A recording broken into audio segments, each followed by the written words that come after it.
Assalamualaikum teman-teman. Perkenalkan, nama saya Siti Anissa. Saya dari Universitas Muhammadiyah Riau, Fakultas Ekonomi dan Bisnis, jurusan Manajemen. Di sini saya akan menjelaskan beberapa materi tentang perilaku konsumen pada saat ini. Baiklah, yang pertama itu konsep dasar perilaku konsumen dan studi perilaku konsumen. Oke, yang pertama itu adalah definisi perilaku konsumen. Perilaku konsumen adalah suatu perilaku atau tindakan individu maupun kelompok konsumen dalam membeli atau menggunakan produk ataupun jasa yang melibatkan proses pengambilan keputusan sehingga mereka mendapatkan produk ataupun jasa yang diinginkan seorang konsumen. Lalu yang kedua yaitu ruang lingkup perilaku konsumen.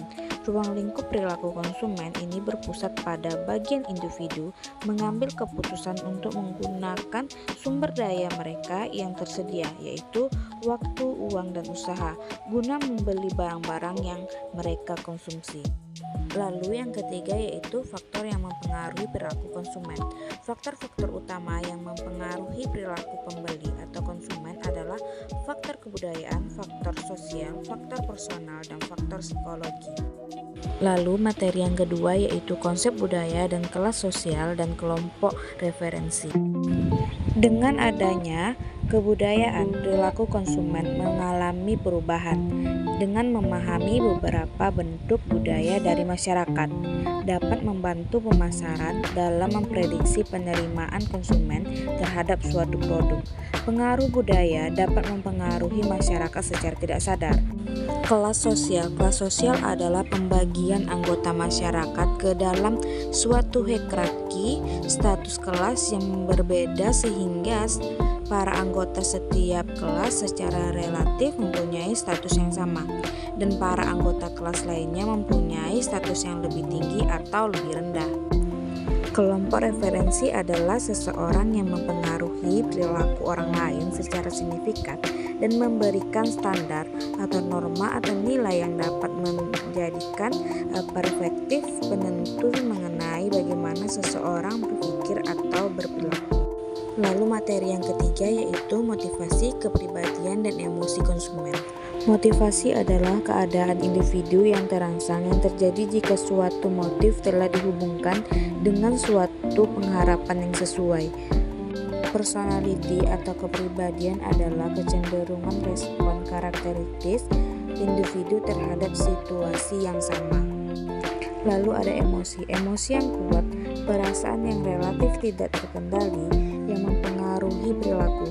Emosi sangat terkait dengan kebutuhan, motivasi, dan kepribadian. Kebutuhan yang belum dipenuhi menciptakan motivasi yang berhubungan dengan komponen gairah emosi. Kebutuhan yang tidak terpengaruhi umumnya menghasilkan emosi negatif, sementara kebutuhan yang dipenuhi umumnya menghasilkan emosi yang positif. Semakin kuat dorongan yang diberikan, maka seseorang akan semakin termotivasi untuk melakukan keputusan pembelian. Motivasi yang tinggi dari konsumen akan menarik minat konsumen untuk melakukan keputusan pembelian. Kurangnya motivasi membuat seseorang kurang tertarik melakukan keputusan pembelian. Kepribadian merupakan aspek psikologi yang penting dalam menentukan perilaku konsumen.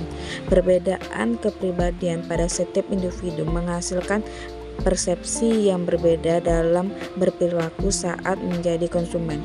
Konsumen memiliki ragam tipe kepribadian yang berbeda-beda menjadi hal yang sangat perlu diperhatikan. Selanjutnya materi yang keempat yaitu riset perilaku konsumen. Riset konsumen adalah praktik untuk mengidentifikasi perilaku, referensi, motivasi dari pelanggan dalam membeli suatu produk atau layanan yang ditawarkan. Praktik ini biasanya disebut juga dengan customer research dan merupakan bagian dari market research-nya. Studi tentang perilaku konsumen ini memungkinkan para pemasar memahami apa yang menjadi motif konsumen melakukan pembelian. Selanjutnya, motif yang sama dapat dimanfaatkan dalam media periklanan untuk mengunggah keinginan melakukan pembelian. Kemudian materi yang kelima yaitu yaitu pengambilan keputusan konsumen. Pengambilan keputusan konsumen merupakan suatu proses yang terdiri dari beberapa tahapan. Tahapan ini meliputi pengenalan kebutuhan, pencarian informasi, evaluasi alternatif sebelum pembelian, konsumsi, dan evaluasi alternatif setelah melakukan pembelian. Proses pembelian pasar bisnis adalah proses pengambilan keputusan yang dilakukan oleh pembeli pasar bisnis dengan menetapkan kebutuhan untuk membeli produk dengan mengendali atau evaluasi serta memiliki merek dan pemasok alternatif. Materi yang selanjutnya dan terakhir adalah perilaku belanja konsumen dan pasca pembelian. Perilaku pasca pembelian merupakan tahap proses keputusan pembelian di mana konsumen mengambil tindakan selanjutnya setelah pembelian berdasarkan kepuasan atau tidak kepuasan mereka. Perilaku konsumen atau perilaku pembeli adalah hal yang mengacu pada perilaku yang ditampilkan oleh individu ketika mereka membeli, mengkonsumsi atau memakai produk atau layanan tertentu. Perilaku ini dapat dipengaruhi oleh banyak faktor. Konsumen saat membeli produk melewati banyak langkahnya.